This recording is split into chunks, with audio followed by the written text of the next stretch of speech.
चैत्र यात्रेनंतर ज्योतिबा डोंगरावर रविवारी पहिली पाकाळणी. लाखोंच्या संख्येने भाविकांची उपस्थिती. चैत्र यात्रेनंतरचा पहिलाच पाकाळणी रविवार असल्याने भाविकांनी ज्योतिबा डोंगरावर लाखोंच्या संख्येने उपस्थिती दर्शवून गुलाल खोबऱ्याच्या उधळणीत श्री ज्योतिबाचे दर्शन घेतले.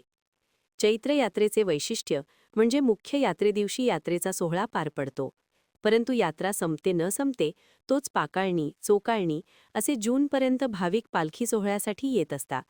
तसेच दर्शन, पूजा अर्चा, महाभिषेक व नवस फेडण्यासाठी भाविक गुलाल खोबरे उधळण्यासाठी येतात. त्यामुळे लाखो भाविक रविवारी व इतर दिवशी असे जूनपर्यंत येऊन श्रींचे दर्शन घेत असतात. चैत्र यात्रा झाली की पहिली पाकाळणी, नंतर दुसरी पाकाळणी होते. पाकाळणीसाठी सासनकाठ्या, हलगी, सनई, ढोल ताशाच्या गजरात आल्या होत्या, तर असंख्य भाविक बैलगाड्या घेऊन परंपरेनुसार पाकाळणीसाठी आले होते. पहिल्या पाकाळणी रविवारी श्रींची महापूजा बांधण्यात आली.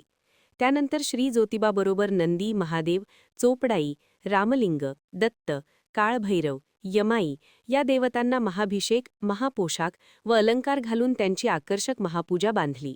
यावेळी ज्योतिबा मंदिरात धार्मिक विधी, मंत्रोच्चार, आरती, महानैवेद्य दाखवून धूपारती सोहळा झाला.